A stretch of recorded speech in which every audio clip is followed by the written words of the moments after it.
Good morning. I am so excited to have Robin Haas with us this morning. She is one of the amazing speakers for the Unleash Your Greatness conference coming up in May. So welcome, Robin. Yeah, thanks, Lori. Welcome to you too. It's great to be here. And just a word to you and to everybody, or a reminder maybe, that my pronouns are they, them, and theirs, not she or her. Okay. So Yeah. can you tell me a little bit about that then? Yeah, I sure can.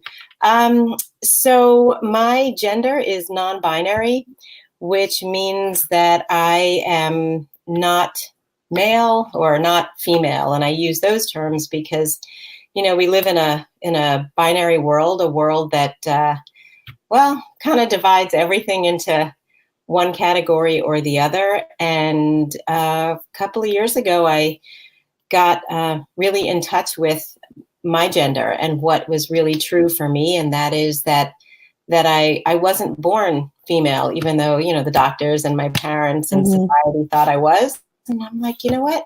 No, that's not where I belong. I don't belong in a group that says, oh, we're all girls. And I don't belong in the group of people that says, oh, we're all boys. I'm neither. And so she or he doesn't work for me, but they does, or that they and them. So I have to say that I probably do it automatically. So how is that for you when people are talking with you and they're using those pronouns without realizing they're even doing it?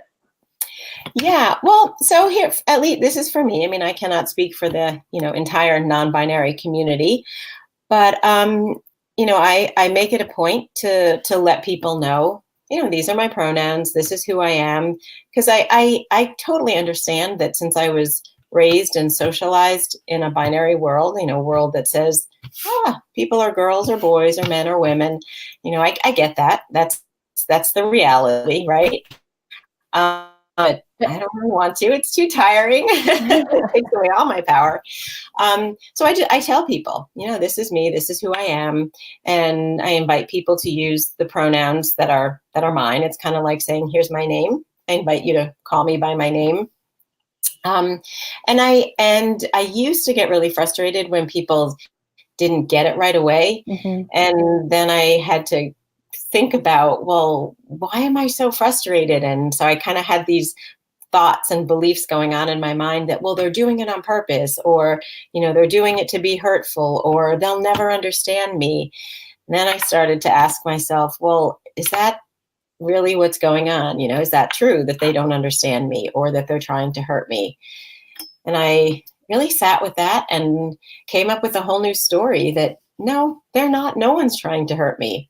It's just what people are used to, and just in the same way, like I've lived my truth, for, well, now 53 years. But other people and other people have lived their truths for however long they've been on this planet. And they have the lenses that they view everything with. And I have mine, and kind of freed me up to thinking, and being able to remind myself that, well, let me just tell people. And if I need to correct them, I do that. I don't make it a point to, stop people and say, no. But when the opportunity arises, I'll just correct people. So it actually sounds like you had some challenges in your life and you identified your limiting beliefs. It sounded like you kind of questioned them, and then you were able to turn it around so that no longer affects your experience. Is that what I heard? You heard correctly. That's exactly what my experience has been. And I do that now with everything. But I had to do it first with who I was, or maybe not who I was, but rather what I was, because because it's really kind of the first thing that I think most of us do. You walk into a restaurant or into a store, you're walking down the street, we immediately go to, male, female, boy, girl. That's just what we do. We're human. And I don't ever want to take that away, or, take the power away from the wonderfulness that makes us human. I think what's so beautiful about having you come to the conference is that you bring to the table a very unique experience because, ultimately we are all living unique experiences, right? So Right. perhaps maybe you could share a little bit more about who you are, or maybe what you do, that kind of thing. Yeah, sure. I'd love to. Thank you for asking.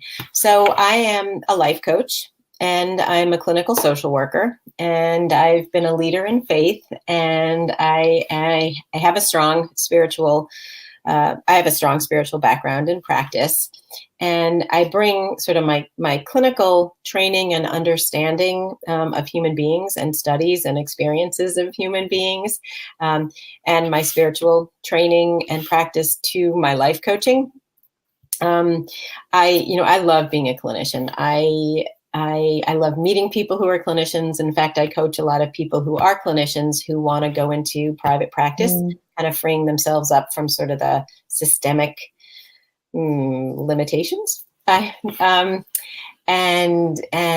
what happens? Oh, and for a long time, or being a clinician, I helped people overturn and remove the barriers that they had been struggling with or suffering with from the past that got in the way of them really living authentically in the present. And then I started to, as I was working with my therapy clients, I was like, I see all their potential. I want to help them go there. I want to help them take their lives farther into the next step, into the next step. And a lot of people don't seek out therapists to do that. They want to work on what are the blocks from the past. And I started doing all this research into, how I could either change my my clinical practice or did I need, asking myself, did I need to kind of do something else and study something else and learn to practice something different that would help people do that? And that's what life coaching is. And so I get to talk to people who come to me and say, I'm really stuck on this, or I'm struggling on this, and I can see way off in the distance, here's the life that I want, or here's how free I want to be. So I get to help people to really discover, get in touch with who they are, who they want to be, and to rewrite their stories, and let go of, all those other books and novels and narratives that they've held and thought were true.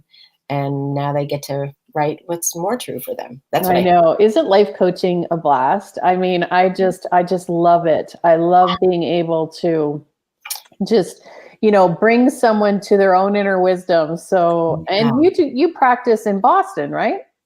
I do. And I want to say hello and good luck to everybody who's running the Boston Marathon today, because that's what's happening. And, the universe delivered such wonderful weather. I think everybody thought we were getting all these news bulletins. It's going to be pouring, raining, and icy cold for all the marathon runners. And you know what? I know people who are running who were just so stuck and scared that, it's going to be a horrible race. And you know what? I talked to them and I said, the weather people say it's going to be cold and rainy and miserable and just the worst day for the race. But we don't really know that. And we don't know what's going to happen. And even if it is raining, so you're running a race. And you know what? It rained all night long and it is cool and damp, but it's beautiful out. The sun is trying to poke through the clouds. Oh, that's amazing. Yes. All the best to all the marathon runners. Good for them. I have to say that's something I'm not really into. I'm a swimmer, not a runner. So, Robin, if I was to ask you, what is one thing that you could tell, if you could, your younger self? What do you think that would be? Oh, great question. I think I would tell them to question everything. I was a curious kid. And I questioned what I saw on the outside, why is the sky blue, or what makes, I don't know. I like to take things apart in the house. So, what makes this electronic thing work or run or not work or not run? And I cook and bake a lot. And so I was really curious, how does bread rise?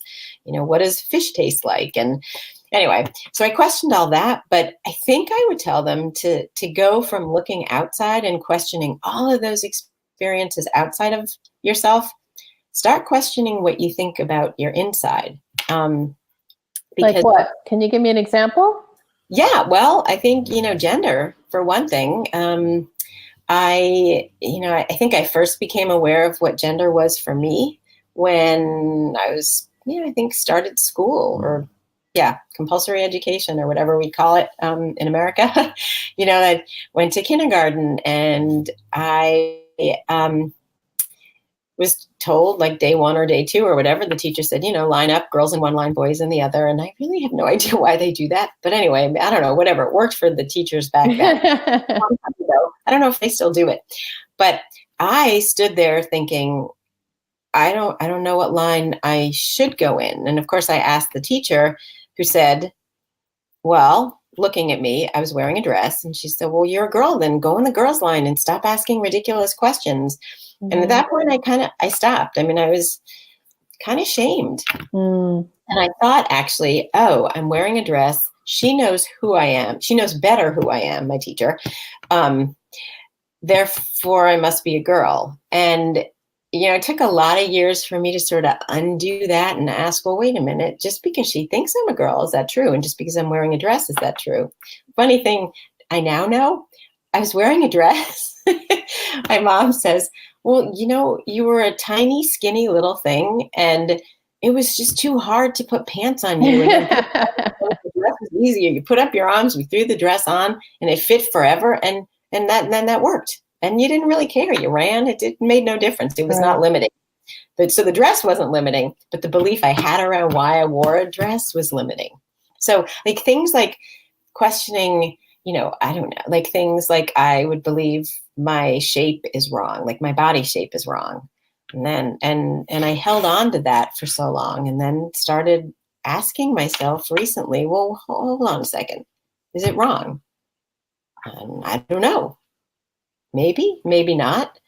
Is it, and if it's wrong, what does it mean if it's wrong, and how do I interpret that? And like, so I think, even if it's wonderful things that we have, that we believe, I would, I loved the color blue, and even an okay thing to ask ourselves, or I think it would have been, I would like to tell my younger self, go ahead and ask, what does that mean if you like blue?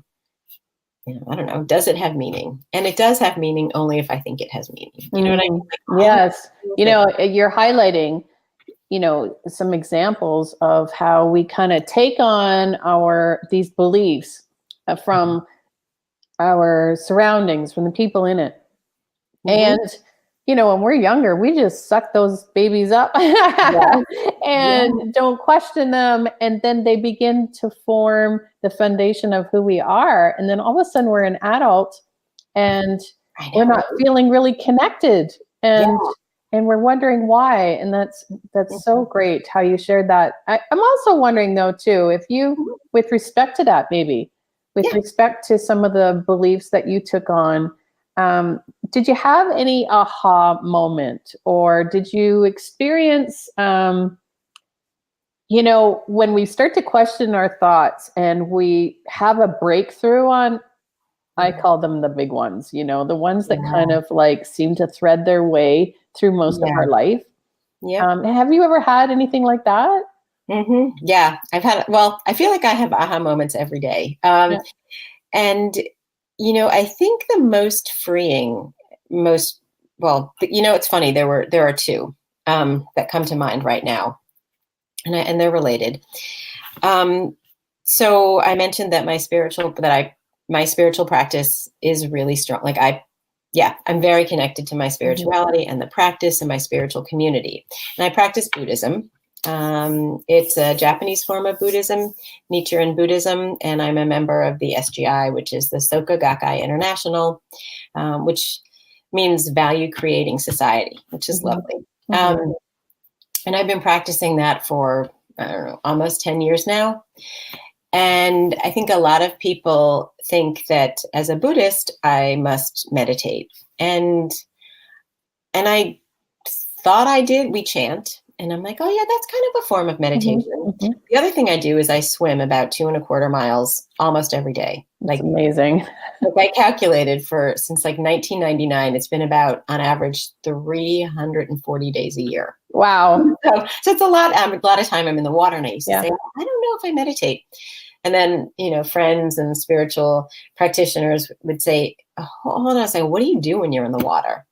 I don't know, I count laps. It's 80 laps in America. I'm like, all right, 80 laps. And they said, well, do you do anything else? I'm like, no. If I don't, then I lose count. Mm-hmm. I have, and sometimes I've gotten out of the water and I'm like, gosh, I've been in here so much longer than usual, and I'm so hungry, which meant I swam longer than I normally do anyway. But they would say, oh, that's meditation.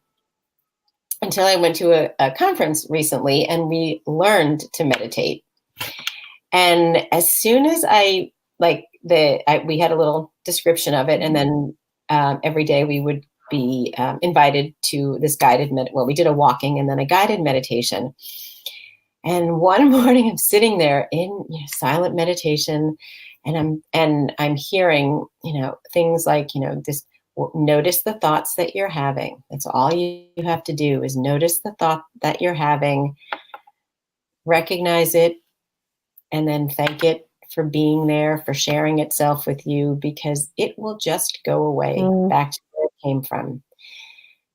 And then be still and breathe and notice and pay attention to all of what is supporting you in this moment, because that's all we need to worry about. That was such a huge aha moment for me. Like, right, here's a thought I'm having, and its lifespan is I don't know, a millisecond or even less than that, and it cannot harm me. Oh, so amazing. I love this. And so tell me what things came up to you of how you were supported. So what do you mean by that? So I'm hearing you say that you brought attention to the thought, you thanked it, and then I heard you say then you looked to see how you were supported in the moment. Yeah. So I had this realization that I am breathing, maybe. And I understand that our bodies do this. Well, actually, that was it. That our bodies are naturally going to react when there's too much carbon dioxide in our bodies. I think that's it. So when that happens, when there's a buildup of carbon dioxide, whatever our bodies are doing, they react, and whatever that reaction is going to bring oxygen, which is a life-sustaining, what is it? I don't know, atom, chemical, whatever it is. Yeah. Oh, God, I was really bad in chemistry. Anyway, that our bodies will automatically respond in a way that will support my body will respond in a way that is going to support my life. And not only that, but the carbon dioxide that's going out is what plants need to grow. So then there's this, I'm like, oh my gosh, I have this direct relationship with plants that are naturally here, and that supports me. And something in the universe, at some point in time, that symbiotic relationship was created. And it's not just that, like I'm sitting, and my body and my skin and my skeletal structure are supporting the fact that, and my muscles are supporting the fact that I can sit. And the floor that I'm sitting on is here, and that is actually being supported by whatever is beneath it. And then beneath that and beneath that. And I was like, oh my gosh, I don't have to worry about anything. Yeah. Isn't that amazing? Because we went to the same conference, although it's 10 years apart. Yeah. But, and I remember, hearing this process of just looking for how we are supported. And we're not talking like huge, deep thinking here. No. My chair is supporting me. There's air to breathe. We have technology right now that's supporting this conversation. I have, vocal cords that are allowing me to talk, and it's really amazing. It sounds kind of simple and too easy, but I think that whole process, what it does is it's finding the gift in the moment. It's a different way of asking to see it, but you're seeing it. And then when I find I'm looking for the gift or how I'm supported, it keeps me aligned and it keeps my awareness focused inward and therefore not on my mind's thoughts and the train of thoughts that can often, take off. Yeah. Absolutely. Absolutely. Yeah. Yeah. And Laura, you were the person that introduced me to the conference that we both went to. And it was, it was wonderful. And it opened, just allowing myself to be open to whatever was going to happen. Then I could take advantage of all that was being shared with me. Yeah. So I'm looking forward to everything that you are going to share with all of us at the Unleash Your Greatness conference. And so let me ask you, so what drew you to wanting to speak at the conference? So, well, a bunch of things. A couple of things. One of the things I love about being a life coach is that I can be really creative with my business and how I show up in my life and to my community and to my clients and the world. And I feel like I want everyone to feel as free as I have come to feel. And I believe I'm going to continue to feel freer and more free. Because doing it becoming free, working to become free, practicing to be free every day has saved my life. It's really saved my life and saved my soul. And everyone can do it. And I want to reach more and more people and share that message with everybody, because I never want another human being to ever feel stuck and trapped by what they think is true that isn't true. And maybe it is true for them, but if you don't ask, you'll never know. And I love the word when you're using free, because this conference too is all about everyone recognizing that their natural state is greatness, and that is who they are. And so to become free is really cleaning away these limiting beliefs that we were talking about, or those thoughts that are creating a situation where they're feeling like there are no alternatives, or that they need to do something to feel a certain way, when in fact those feelings are all inside, and we just need to get back in touch with that. What's that saying? Everything you're looking for is already within you. Yeah. Exactly. Yeah. So it's like the shame. Somebody asked me, I was doing a training this past weekend, and one of the questions was, aren't you, or is it possible that you could be ashamed of your gender or your sexual orientation, sort of asking in general. And, I thought, oh my goodness, I need to answer this question for everybody, or not for everybody, but for myself and for my trainees. And, in short, my answer is no. And shame doesn't come from who you are. Shame comes from hiding who you are and believing that who you are is wrong. It's not, we can never be ashamed of the truth. It's like, it's not possible almost to be, it's not possible to be ashamed of the truth. That's where the strength comes from, and what is true is that we are all beauty and we are all love. And, where's the shame in that? Yeah. How could there be any shame in that? So beautiful. I want to thank you for taking this opportunity to chat with me today. And I'm so looking forward to connecting with you in person in a couple weeks. I can't believe how quickly it's coming up.